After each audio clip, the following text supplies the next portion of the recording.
Welcome back to Haunted and Historic Australia for our new series, Mysterious Tales from the Land Down Under.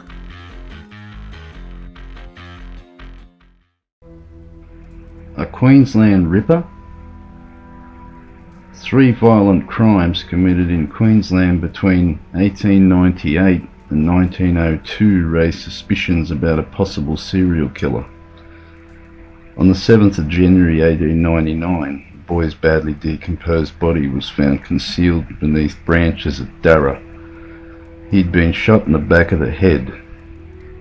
His piebald pony also lay dead in a paddock a little way from him. Alfred Hill was only 15 years old when he was murdered in December 1898.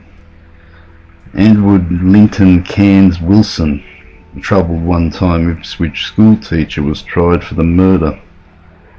Evidence was conflicting and witnesses, including that of Wilson's crippled son, were contradictory. In the end, Wilson was acquitted. No one else has ever been charged with the seemingly pointless murder. Poor Alfred. He never saw it coming. Why anyone would have wanted to kill him was beyond the residents of the area. He was just going about his merry way with his horse. But the manner in which he was found dead was very sinister. His head had been decapitated and his legs positioned in the splits pose. In 1898, this type of murder was very sickening. It is likely that Alfred's murder was committed by that school teacher. He'd only recently fled a previous school where he was almost charged with unnatural offences. The police questioned him, but the information only came to light 2 days after the man had since fled Oxley. They never pursued him further.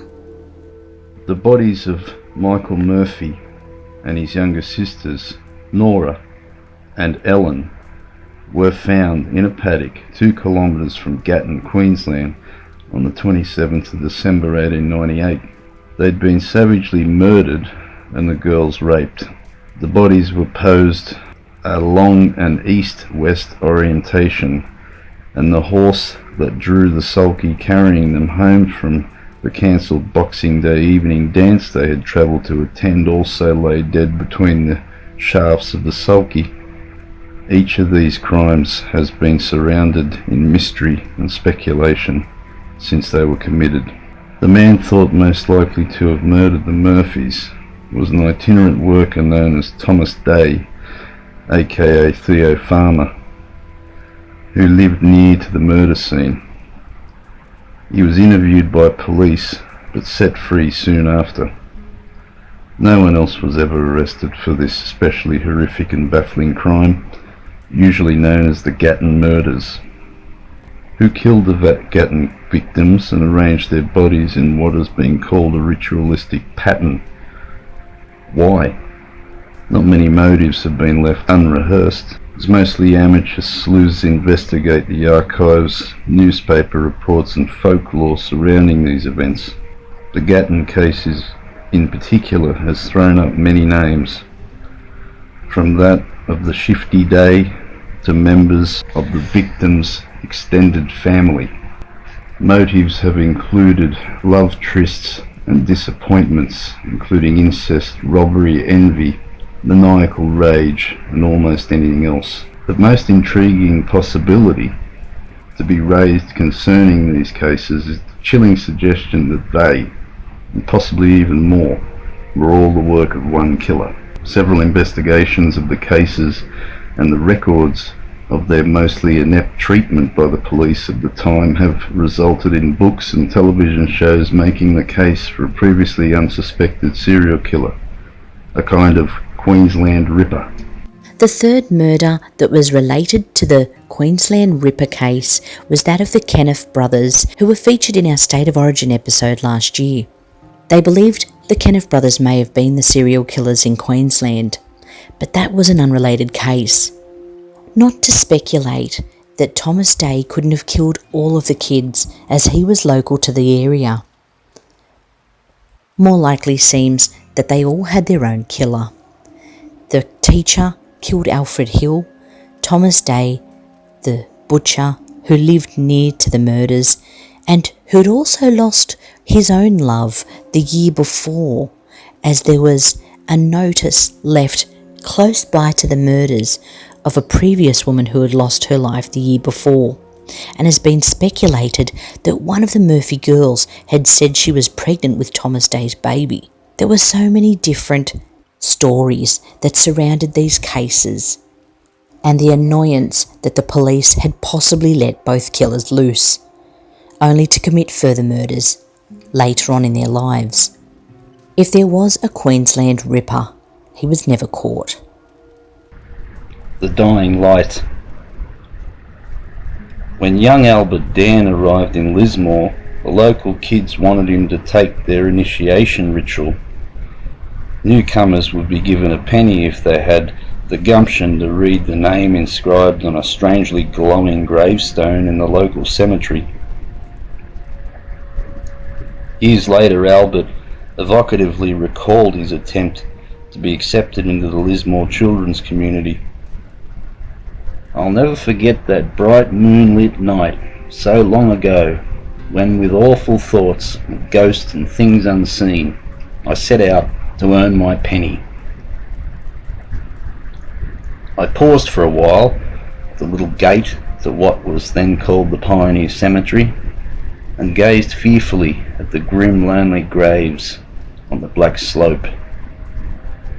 Forcing myself to move towards the main gate, suddenly, as I edged closer, a dazzling beam of white blinding light flashed from the centre of the cemetery and struck me fair in the eyes.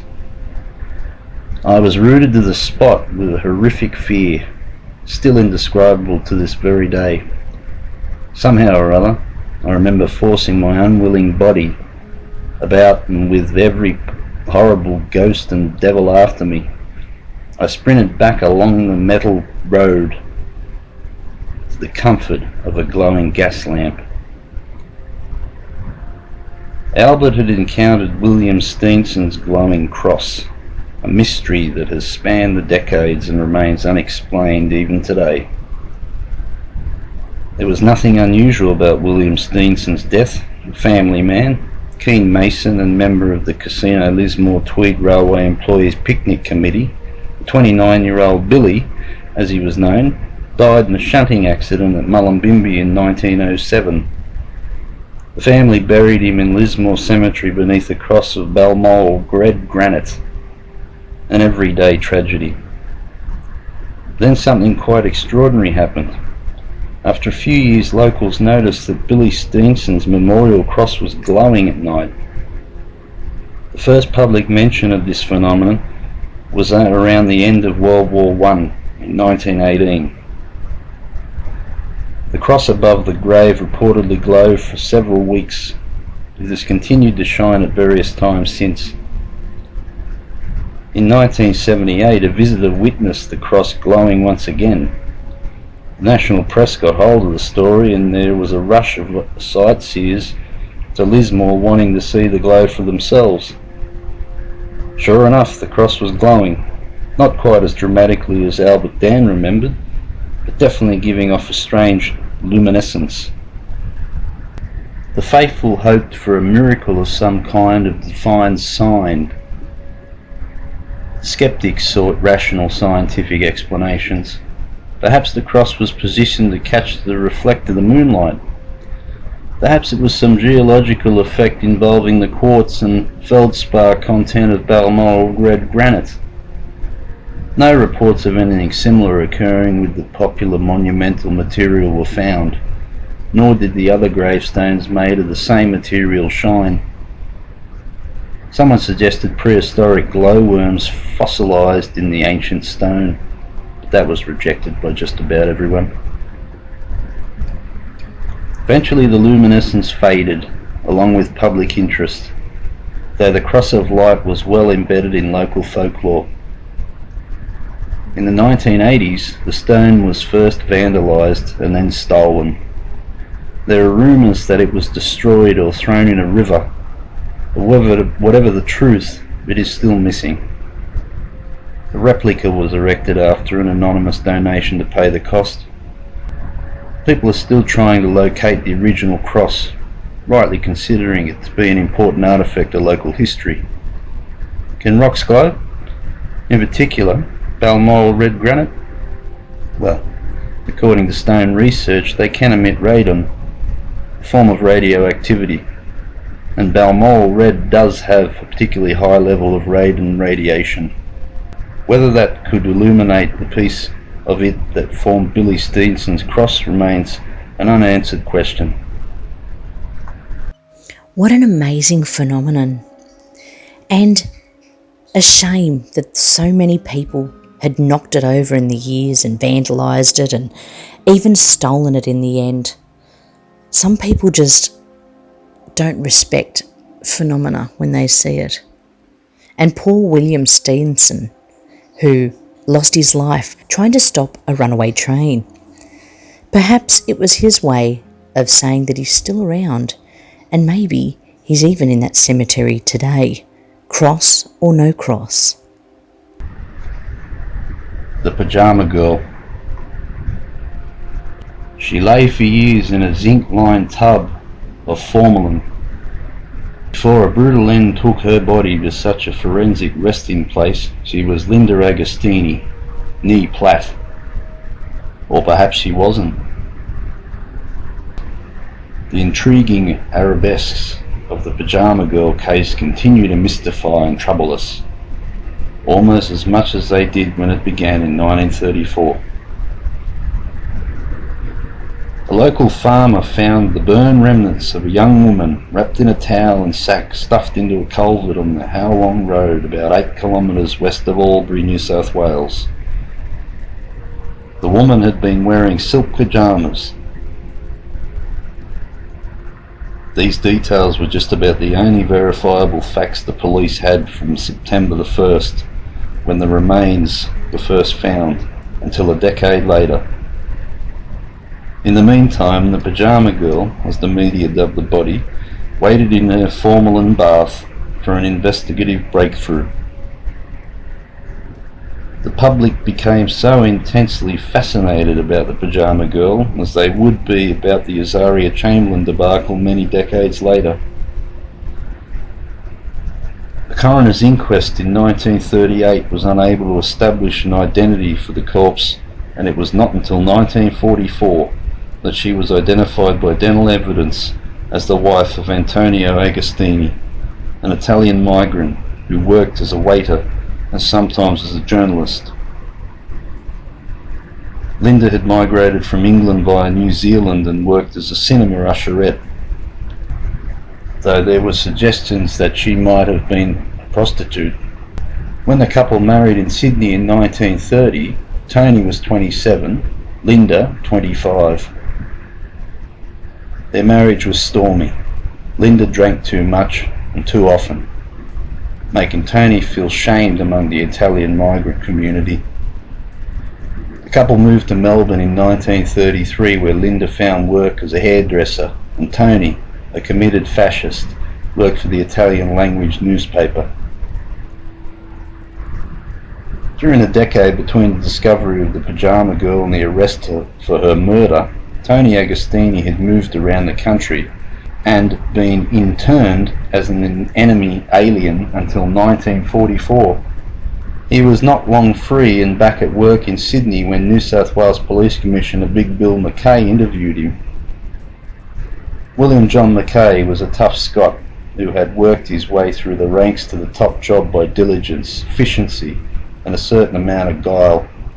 Coincidentally, he had known Agostini when the Italian worked at a restaurant McKay frequented in the 1930s. Using this personal connection and his well-developed interrogatory skills, McKay convinced Agostini to sign a shaky confession. Agostini said that he and Linda had argued in bed. She had a pistol and it accidentally went off as they struggled. In panic, he wrapped her body up and drove from Melbourne to Albury, where he deposited the bundle in a culvert and set it alight. He was tried for murder but convicted only for manslaughter, with a sentence of 6 years hard labour.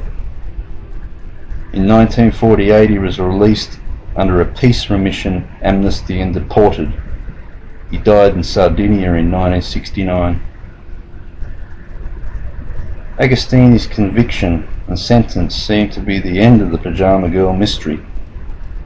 All loose ends neatly tied up and justice done. But as the years wore on, some began to have doubts, particularly about Big Bill McKay's role in the case. Did Tony Agostini's support for fascism cause McKay to frame him? Eventually, historian Richard Evans brought these and other doubts and inconsistencies together in a book about the case. Evans went back over the records, old and new, and checked newspaper reports to seriously undermine the case against Agostini. He unravelled an unsettling tale of lies, half-truths, hidden agendas, coronial mismanagement, police ineptitude, and probably perjury, forensic incompetence, and myth-making. Central details of eye colour, hair, clothing were frequently misreported by journalists, police, and even the supposed forensic experts. Together with the extensive national and international hunt for the killer, the convulsions of the Pyjama Girl mystery generated massive media interest in the 1930s and 1940s, including a 1939 documentary and several others since. And, as with Chamberlain case, there were jokes and popular parodies, including to the tune of Funiculi Funicola. My name is Antonio Agostini, and I'm in strife. I killed my wife. It was down in sunny Melbourne, I'd do her in. I shoot Pauline. My head is losing every curl just because I killed a Pyjama Girl. Pardon me. Despite that long ditty, the mystery of the Pyjama Girl remains. We cannot be sure that the woman in the chemical coffin was killed by Antonio Agostini or by someone else. Nor do we know if Big Bill McKay deliberately miscarried justice. We probably never will. A sad case is the one of the Pyjama Girl. For 10 years, her murder was a mystery. Who was this girl? And so many people were coming forward with missing children and girlfriends, friends, and nobody could identify the burnt victim. Although eventually she was identified and her killer put behind bars. But he barely did any time at all for that murder, as he stated it was an accident, and he was charged only of manslaughter. A terrible crime, as many of these were. And although some are solved, many go unsolved. Like these, even today, there's speculation that the girl in the pyjamas was not Linda Agostini, but we had a confession from the husband, with so many other girls that it could have been. Is the case really solved? We hope you enjoyed this very first episode of the Mysterious Tales from the Land Down Under. There will be many more to come, as well as a couple of other series that we're introducing as well. And don't forget, we're going to be back with our Razor Girls very soon. We've got a couple more women to go through, as well as the men of Razorhurst and other characters from around that time.